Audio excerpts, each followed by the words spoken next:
that they couldn't go, so they had a very lucky escape. But her nephew, Thomas Andrews, was the architect of the Titanic, and as we all know, he went down with the ship. Past Lord Mayors were very wealthy people. They put a lot of their own money into the city and did a lot of good works. Viscountess Pirrie, she was instrumental in establishing our Royal Victoria Hospital here in Belfast. And the citizens of Belfast were so appreciative of everything that Viscount Pirrie did for them, that he was the first person ever to receive the honour of the freedom of the city, or the keys of the city, as some of you may know. Showcase over here on the left-hand side, there are two gold caskets. They held the scrolls of the freedom of the city. We've taken them out. And here you can see the one presented to Viscountess Pirrie, and the one for her husband is downstairs in our centenary exhibition. Two silver maces on the left. The small one dates back to 1639, and the larger one the late 1600s. And then we have the trowel used for the laying of the foundation stone of the waterfront hall. And again, the trowel and the gavel used for the laying of the foundation stone of City Hall is downstairs in our centenary exhibition.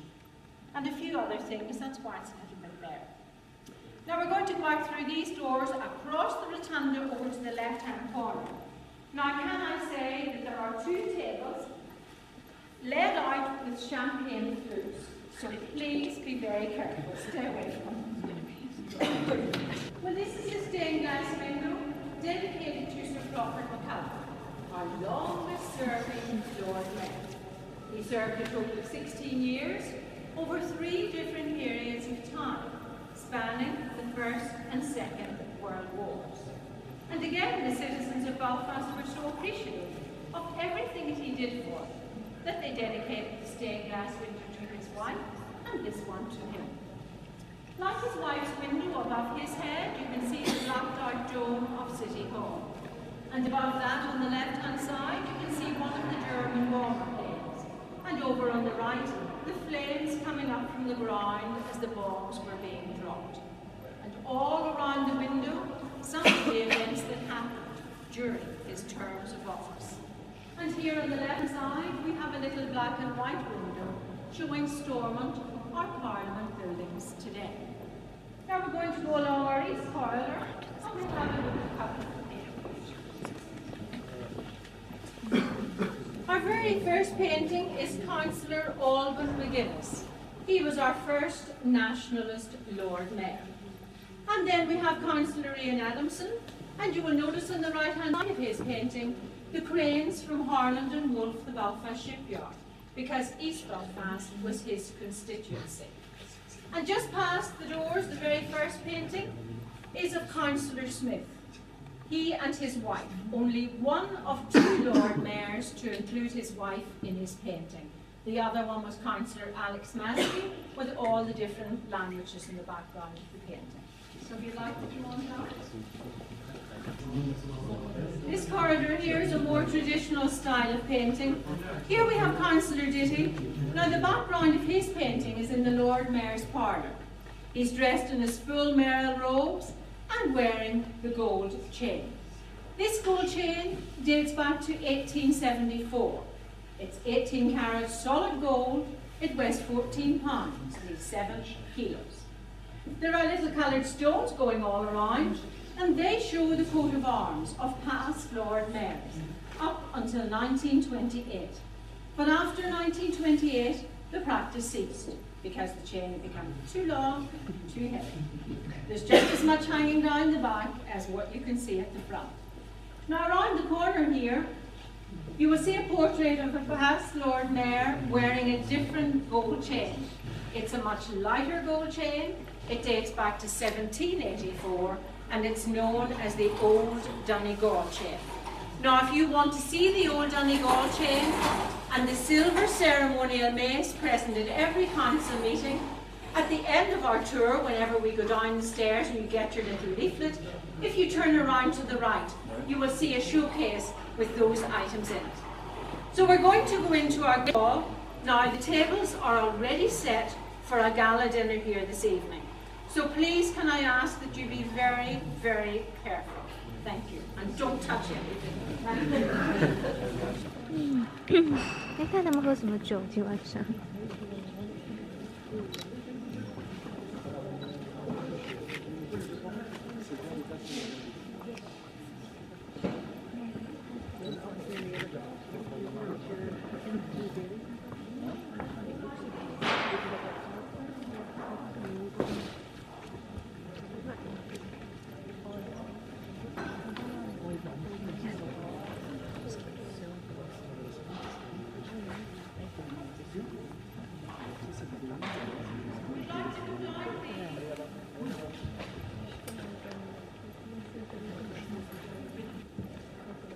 Well, this is our great hall. Now you're going to have to trust me in the next one. I'll let you see very well. On the floor there are 4 sections of carpet, and in the middle of each section you will find our well-fabricated boxes. These carpets are made in silk and wool by a Swedish-Irish company in Galway. They're very thick and very heavy, and they're never lifted, simply because we use them today, so they have to stay where they are. So whenever they're having a Lord Mayor's Ball or a charity ball in this room, they put down a wooden fork on top of the carpet, slot it together like a jigsaw puzzle, so everyone can get on with their dancing. But on the 5th of May 1941, our great hall was completely destroyed during the blitz. We've already seen the painting that was the only thing remaining. And indeed, the Germans weren't aiming for City Hall. They were aiming for our shipyard and our aircraft factory, which were just really a stone's throw away. But the 7 stained glass windows are all original features, because someone had the foresight to remove them at the beginning of the war and put them into storage. And then when the hall was rebuilt by 1952, they were put back into their original places. They show the 4 provinces of Ireland, alternating from the extreme left. We have Ulster, Munster, Leinster, and Connaught. And in between, King William III, Queen Victoria, and King Edward VII, the 3 monarchs who visited our city before 1906. By 1952, when the hall was rebuilt, there was strip lighting going across the city, because the chandeliers had been destroyed. But 7 years ago, the hall was refurbished, and then it was discovered that the firm in London who made the original chandelier still has the designs. So these are the exact replicas of the originals. The only difference being, these are electricity, the originals were gas. And we're in the 21st century. You point a remote control at them, and they lower down, enabling you to change your laptop. So those of you who have all the ceilings in your homes, throw away your stuff. No excuses. Right, we're going to go through these doors. Go through that set of doors, turn left. This set of doors. Well, if you can remember back to our smallest room that we were in, with the black and white pictures going all around the walls, the very first one showed our old town hall. Well, here we have exactly that scene. This is our largest painting in City Hall. Up above we have the facade of the old town hall. Excuse me. And here we have the Lord Mayor reading the proclamation from King Edward VII to the citizens of Belfast after Queen Victoria died. He's surrounded by his councillors and all his civic dignitaries. And at the bottom you can see some of the citizens of Belfast, and in either corner you will see policemen dressed in the uniform of that day. Well, ladies and gentlemen, that's the end of our tour this afternoon. I hope you have enjoyed it. We're now going to go down the stairs where you will get the little leaflet that I promised you. Now downstairs you will find our centenary exhibition. If you haven't already been, I would suggest if you have 10 or 15 minutes to spare that you have a look around it, because it's full of some very interesting facts of history.